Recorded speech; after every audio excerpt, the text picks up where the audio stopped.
नमस्कार मित्रों, soul journey Satyuga में मैं पायल शाह आपका स्वागत करती हूँ। और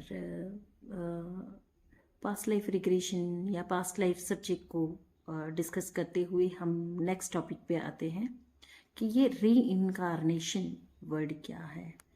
और ये जो कंसेप्ट है री इनकारनेशन का, डिफरेंट डिफरेंट रिलीजियंस में इसका क्या महत्व है और इसके एविडेंसेस क्या हैं।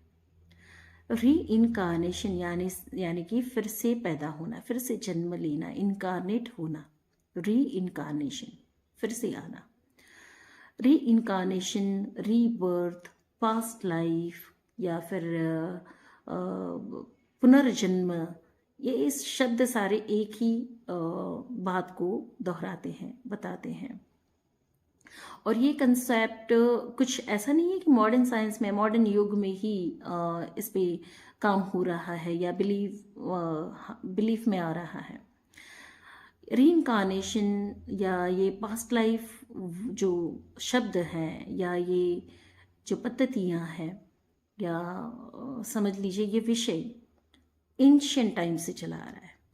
पतंजलि ऋषि की अगर हम बात करें, पतंजलि योग सूत्र हमारा सबसे पुराना एंशिएंट टाइम का हिंदू स्क्रिप्चर है। और शायद पतंजलि ऋषि से ऊपर हम कोई भी इससे एंशिएंट अगर मान ले कि कोई योग सूत्र या कोई शास्त्र हो तो उसकी चर्चाएं या उसकी बातें अभी तक हमारी समझ में नहीं आई हैं, है ना।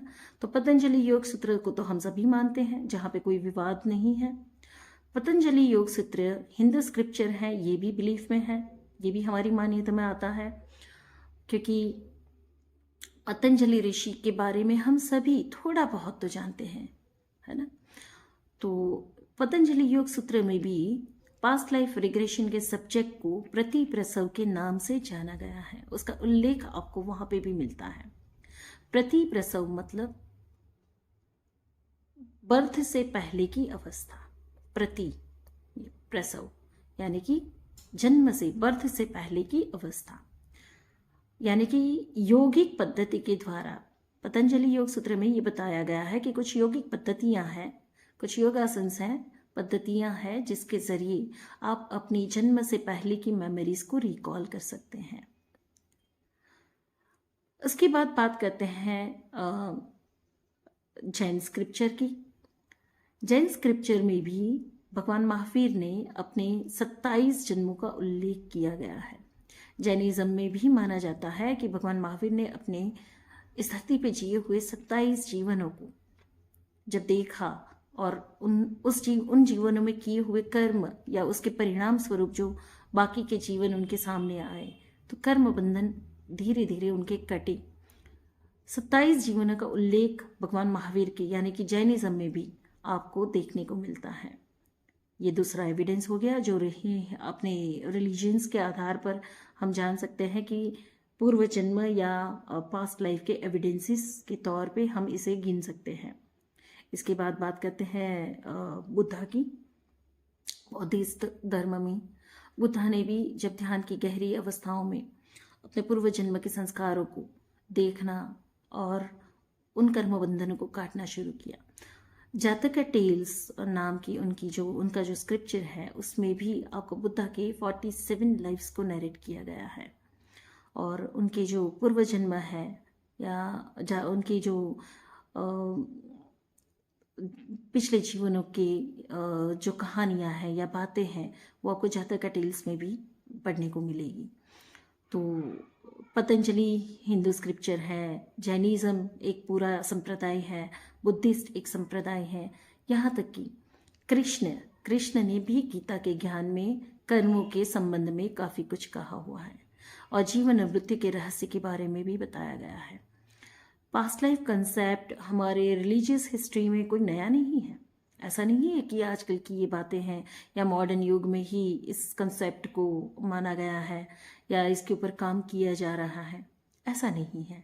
हमारे रिलीजियस पर्सपेक्टिव से भी अगर देखें तो ये पुनर्जन्म या फिर रीइनकारनेशन या फिर रीबर्थ या पास्ट लाइफ, ये सारे शब्द एक ही विषय को दर्शाते हैं और हर रिलीजियस कॉन्सेप्ट में भी इसे बताया गया है, माना गया है। अगर चाइनीज़ हिस्ट्री को अगर सर्च करें तो चाइनीज़ हिस्ट्री में कहा जाता है कि आपके पूर्व जन्म की मेमोरीज को भुलाने के लिए आत्मा को एक ड्रिंक पिलाया जाता है।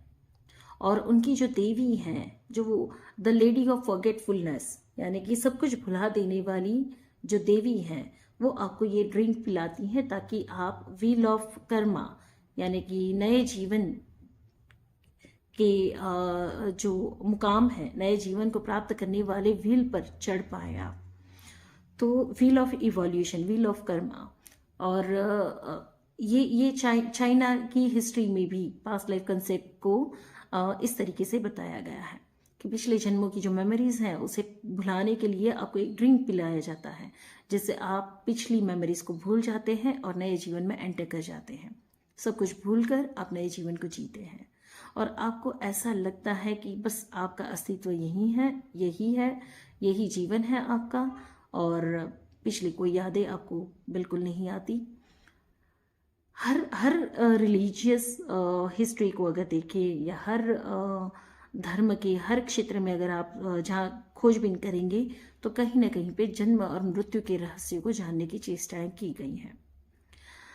अब अपने जीवन में अगर देखें तो आप पैदा हुए, आपने जन्म लिया, आपको माँ बाप मिले, धीरे धीरे आप बड़े हुए आज आप जिस भी उम्र पर पहुंचे हो, आप जानते हैं कि यहाँ से आपकी मृत्यु होनी निश्चित है। जगत में कोई भी ऐसा जीव आप मुझे बताइए जिसकी मृत्यु ना होगी, ऐसी कोई संभावना है जिसने मृत्यु को जीता हुआ है? ऑब्सेशनल या अगर हम एक्सेप्शनल केसेस की बात करें तो कुछ चिरंजीवी हैं जो धरती पे आज भी जीवित हैं सदियों से, युगों से। कुछ साधु हैं, संत हैं जो 200, 500, 1000 साल का आयुष्य लेकर हिडन फॉर्म्स में धरती पे अगर कहीं एग्जिस्ट कर रहे हो तो हो सकते हैं। पर एक सामान्य मनुष्य की बात करें तो जन्म लिया है तो मृत्यु निश्चित है, हम सभी जानते हैं।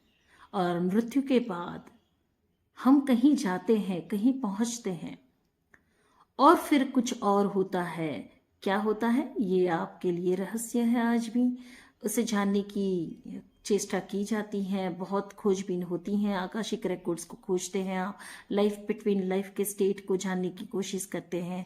मृत्यु के बाद आत्मा क्या करती है, कहाँ जाती है, मृत्यु कैसे होती है, मृत्यु के बाद के रहस्य, ये सब खोजने की चेष्टा आप करते हैं। बहुत सारी बातें, कहानियाँ, बहुत सारे विषय इस पर चर्चाएं होती ही रहती हैं, है ना।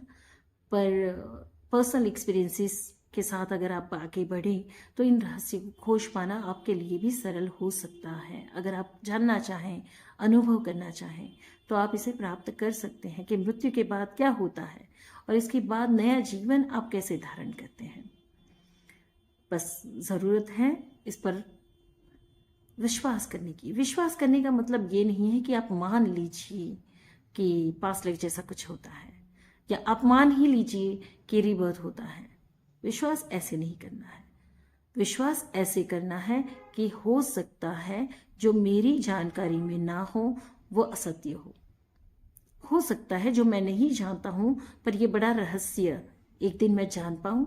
ऐसे विश्वास करके आपको इन रहस्यों को खोजने के लिए तत्पर होना चाहिए। और इन रहस्य को खोजने से आपको अपना जाति स्मरण ज्ञान होता है।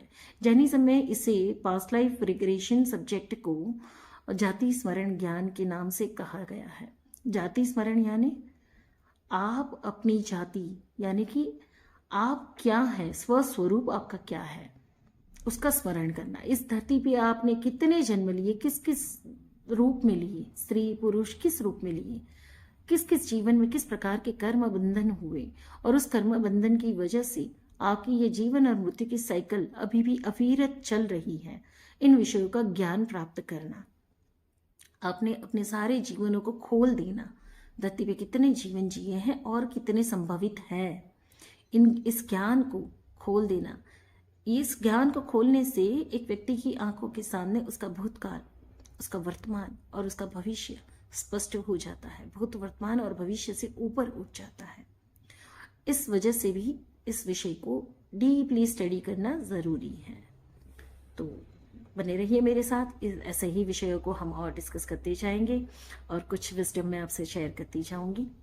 आपके कोई भी प्रश्न हो, आपके कोई भी क्वेरीज हो या कन्फ्यूजन्स, क्वेश्चंस हो, क्वेरीज हो, जो भी हो, आप कमेंट बॉक्स में लिख सकते हैं।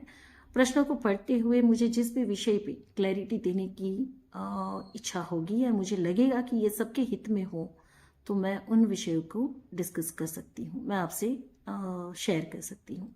तब तक के लिए धन्यवाद।